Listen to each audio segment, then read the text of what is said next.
Walkman, l'émission musique d'UGOP Radio.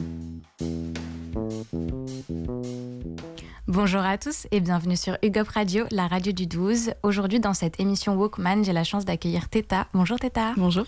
Merci beaucoup d'avoir répondu à notre invitation. Avec plaisir. Voilà, je suis honorée de pouvoir aujourd'hui parler un peu de ton parcours, de celle qu'on appelle la nouvelle prêtresse de la dark pop française. Quelqu'un a dit ça une fois, oui. Oui. Voilà, sache que c'est resté quand j'ai fait mes petites recherches. Est-ce que tu peux d'abord te présenter, nous parler un petit peu de ton parcours? Ouais, je m'appelle Teta. Je fais de la musique depuis assez longtemps maintenant. Mais ce projet existe depuis 2022, je dirais, depuis la sortie de mon premier EP. Avant ça, j'ai joué en groupe pas mal, dans un groupe de rock notamment, pendant 4 ans. Il s'est arrêté pendant le Covid. Et sinon, je chante depuis... j'ai commencé par le chant, enfin peut-être plus par le piano, parce que ma mère était pianiste, il y avait un piano à la maison, etc. Il y avait plein d'instruments d'ailleurs. Et j'ai pu me familiariser avec le piano, mais sans jamais vraiment prendre de cours. C'était de façon très autodidacte. Et je composais pas mal au piano petite, donc des morceaux instru. Et j'ai commencé à chanter vraiment et composer à 12 ans. D'abord en français. Et puis après une adolescence un peu complètement chaotique et beaucoup de bouleversements, j'ai fini par être déscolarisée et par faire une école de musique plus tard, à mes 17 ans, qui était une école de musique à Paris, où j'ai pu rencontrer plein de musiciens, plein de musiciennes, faire des projets, etc. Et ça m'a mis un peu dans le grand bain, on va dire, de la musique. Tu m'as dit que donc il y avait un piano à la maison et qu'il y avait pas mal d'instruments de toute façon. C'est par ta famille que tu es rentrée dans ce milieu-là? Je pense que oui, complètement. Je pense que c'est évident que quand il y a une ambiance très musicale à la maison, forcément tu tombes un peu dedans. Ouais, complètement. Souvent c'est ce qui fait le lien.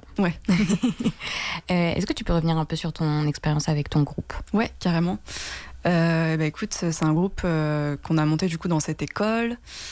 C'était assez rock, enfin même très rock alternatif, même un petit peu progressif. Donc c'est vraiment, on est quand même à des années-lumière de ce que je fais maintenant. Mais c'est un style qui me parlait quand même beaucoup parce que t'as cette énergie sur scène, t'as ce truc très libérateur qu'on retrouve dans le rock. Ma façon de chanter était assez différente aussi, du coup, avec un placement beaucoup plus projeté. Et c'était un groupe qu'on avait monté surtout avec le guitariste, donc on composait à deux, je composais aussi seule sur certains titres, et ça a été une super première expérience de gestion de projet, je dirais, pour un premier projet. Et on a beaucoup joué à Paris, on a beaucoup joué au Bus Palladium notamment, quand il existait encore. On a fait, je pense, une cinquantaine de concerts. Ah ouais, quand même. Comme ça, en 4 ans. Après, on a fait beaucoup de caves. On n'a pas fait que des belles salles, même. On a fait surtout des caves, d'ailleurs. C'est pour ça qu'on commence. Et donc, tu me dis, ça s'arrête avec le confinement. Ouais. Ça a dû être assez dur en tant qu'artiste de se retrouver d'un coup tout seul, bloqué, sans salle, sans rien du tout. C'est ça, ça s'est arrêté avec le confinement, avec plein de trucs aussi à cette période-là. C'est vrai que du coup, ce projet n'a pas repris pour plein de raisons personnelles aussi. Et du coup, après ça, c'est la question de qu'est-ce que je fais comme projet. J'ai tenté de remonter des groupes parce que du coup, c'est quelque chose que je connaissais. Il y avait ce confort d'être en groupe et aussi d'être en famille un peu et pas toute seule. J'ai remonté des groupes, ça n'a pas forcément marché, ça n'a pas pris comme j'aurais voulu, et ensuite il y a un peu eu cette fatalité de en fait faut que je fasse quelque chose solo, et je pense que c'est quelque chose que je voulais toujours faire mais que j'osais pas aussi me retrouver seule. C'est vrai que quand j'ai commencé à chanter et à composer, je me voyais plus artiste solo que dans un groupe, même si j'ai adoré l'expérience en groupe, et peut-être qu'un jour je retournerai dans un groupe, je sais pas, mais en tout cas là ça faisait complètement sens d'expérimenter en solo. Toute seule, t'osais pas te projeter. Ouais, parce que je pensais que j'en étais pas capable aussi. Enfin, j'avais beaucoup d'appréhension, de peur de l'échec et tout ça, parce que du coup tout repose sur toi et toi seul, donc il y a que toi que tu peux blâmer s'il y a un échec ou quoi que ce soit, même si c'est pas grave. T'aimerais bien retenter à l'avenir peut-être le groupe?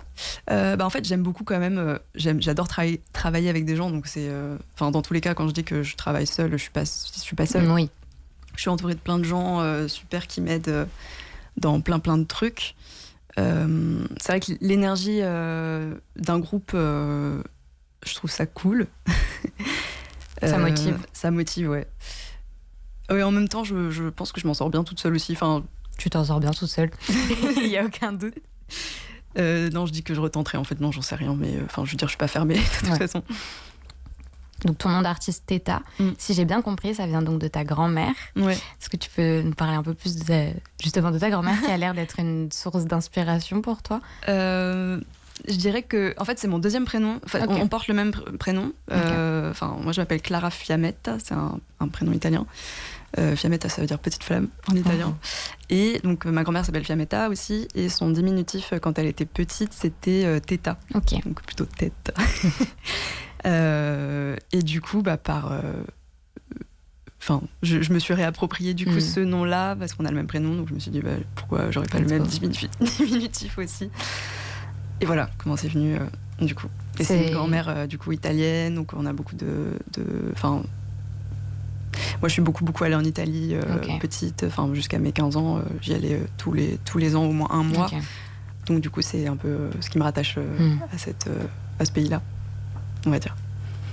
T'as d'autres inspirations actuelles ou plus anciennes dans des artistes qui sont des sortes de modèles un peu?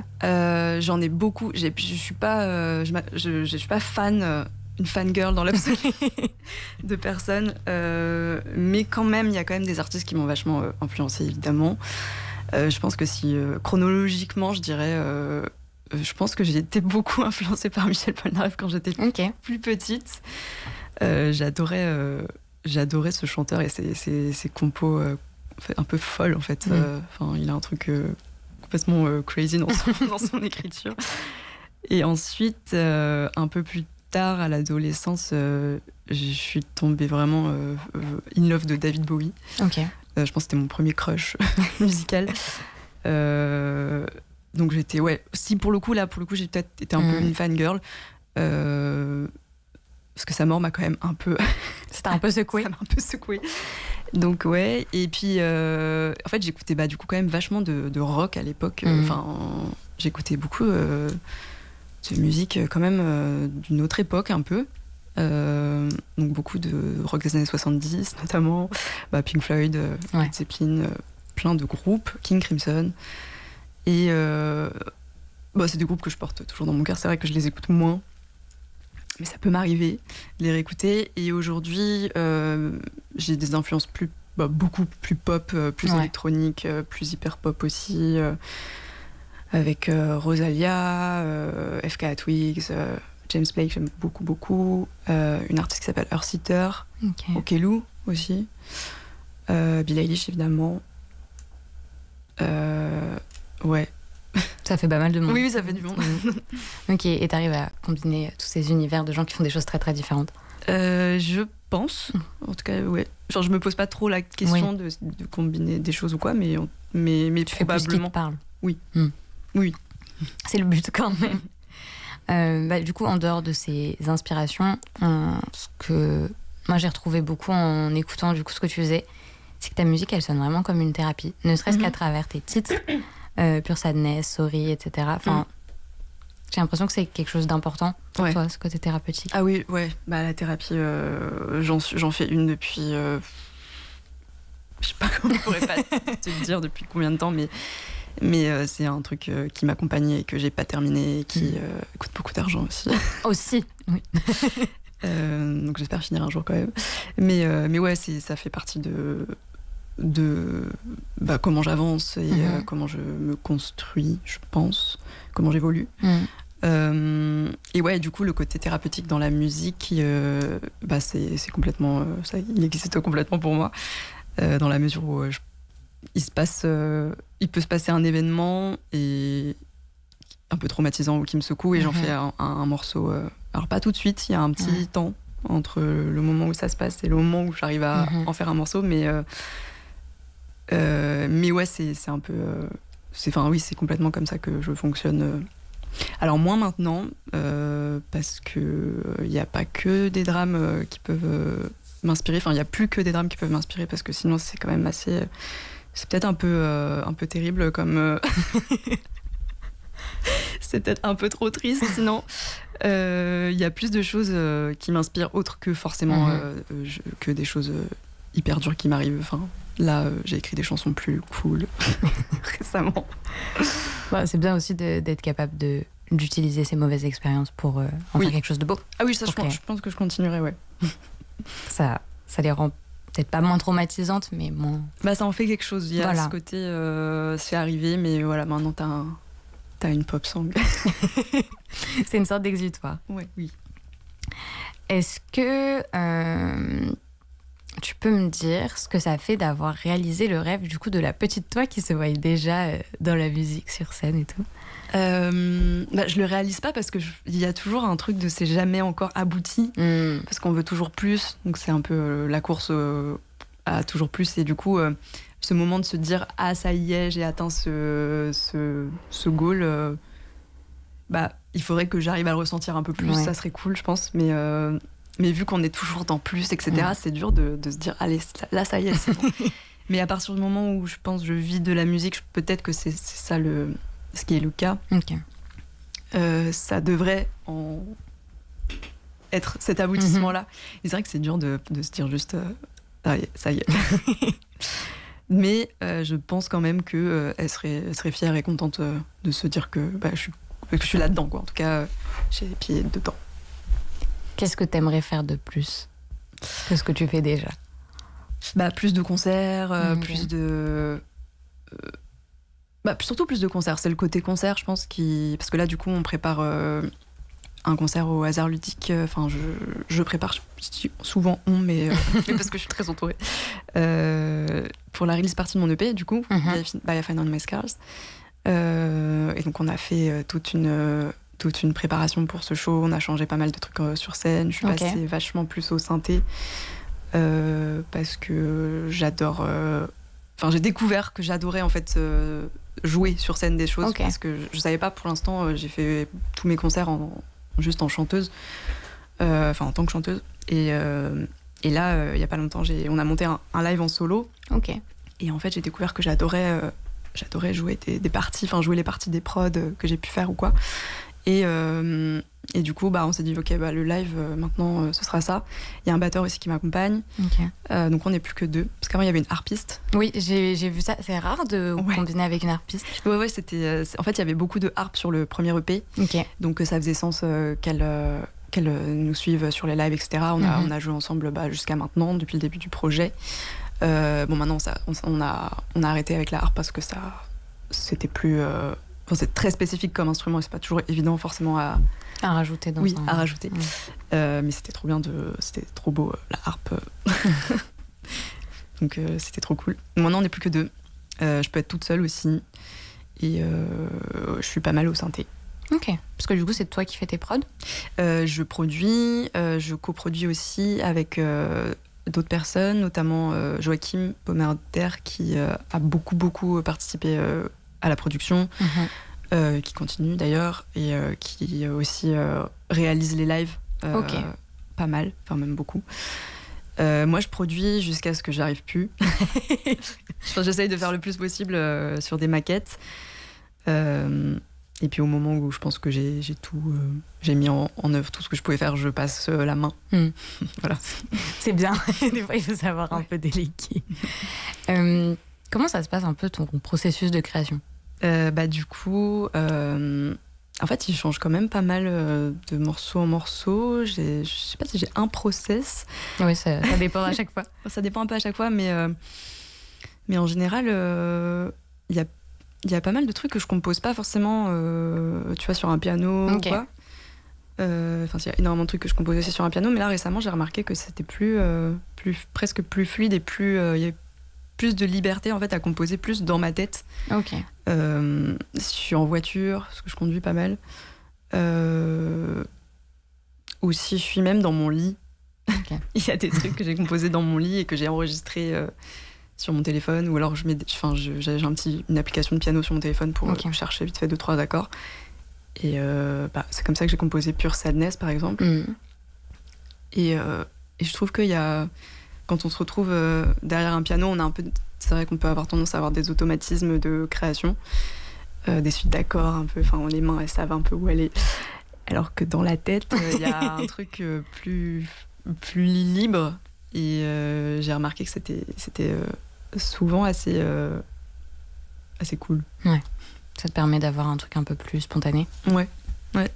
Et moins attendu. Ok. Par rapport à ce que je peux faire. Est-ce que tu peux nous parler un petit peu du concert qui va avoir lieu et de la release party, etc. autour du projet By Phenomena Scars? Yes. Et du coup, j'ai sorti cette EP il y a 6 mois maintenant. Et on fait la release party donc dans 2 semaines. C'est dans 2 semaines, le 30 avril au Hasard Ludique. C'est une soirée que j'attends beaucoup parce que c'est c'est mon premier concert un peu en headline que j'organise, etc. Que j'organise pas seule, mais où c'est vraiment ma soirée. Donc j'ai hâte, j'ai plein d'appréhension aussi. J'ai du merch, j'ai une scénographie. Ouais, tu gères tous les aspects. Ouais. Il y a plein de trucs qu'on prépare. Et donc l'EP est sorti il y a 6 mois. C'était pas prévu qu'on fasse cette release party forcément 6 mois après à la base, mais au final c'est pas plus mal parce que j'ai traversé une période de gros bouleversements tout cet hiver-automne, notamment familiaux, qui m'ont mis dans un certain état. Et au final c'est très cool que cette release party arrive maintenant avec l'arrivée du printemps. Et voilà, c'est le bon moment. Voilà. Ouais.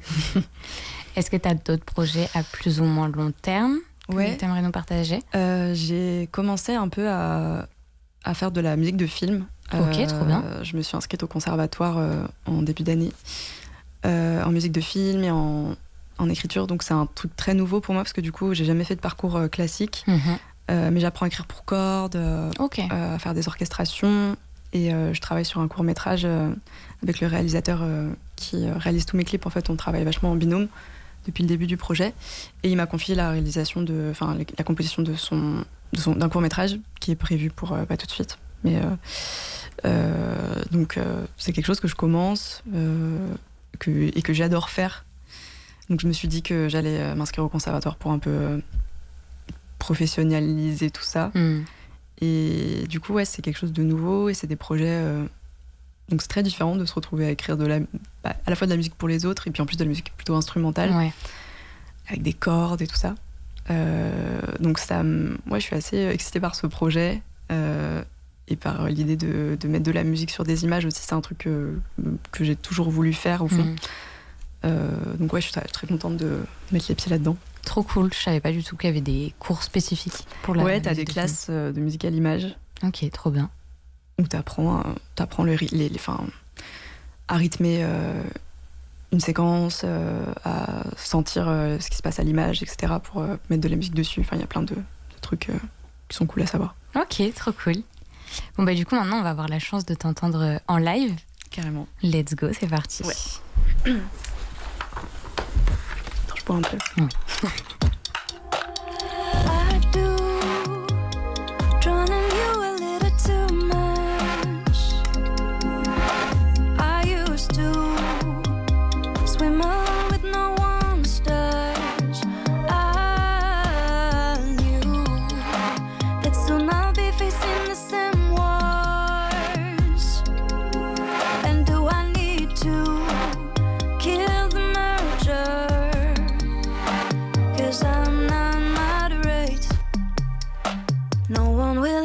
Do it better.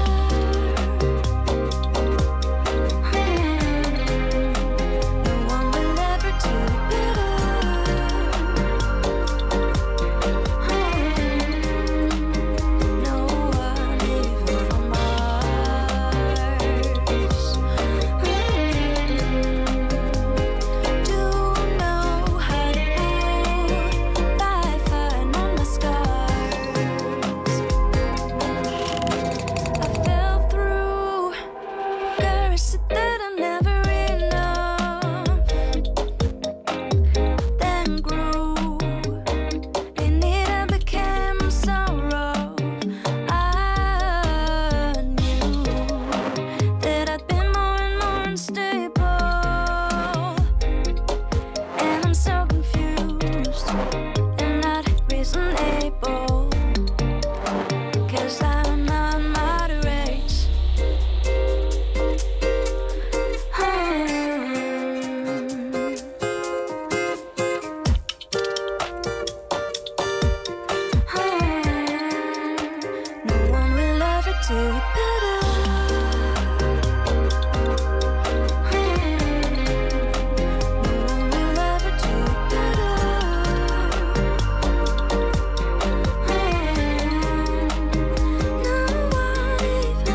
Merci beaucoup, Théta. Merci à toi.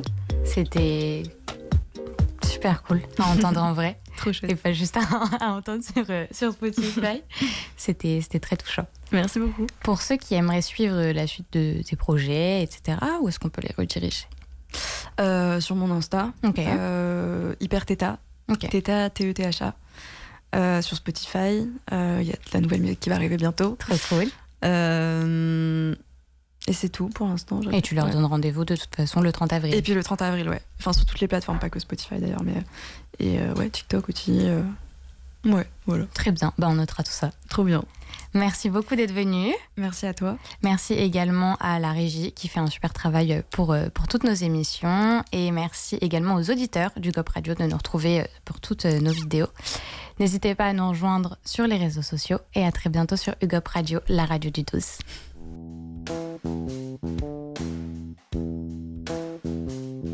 Walkman, l'émission musique du GOP Radio.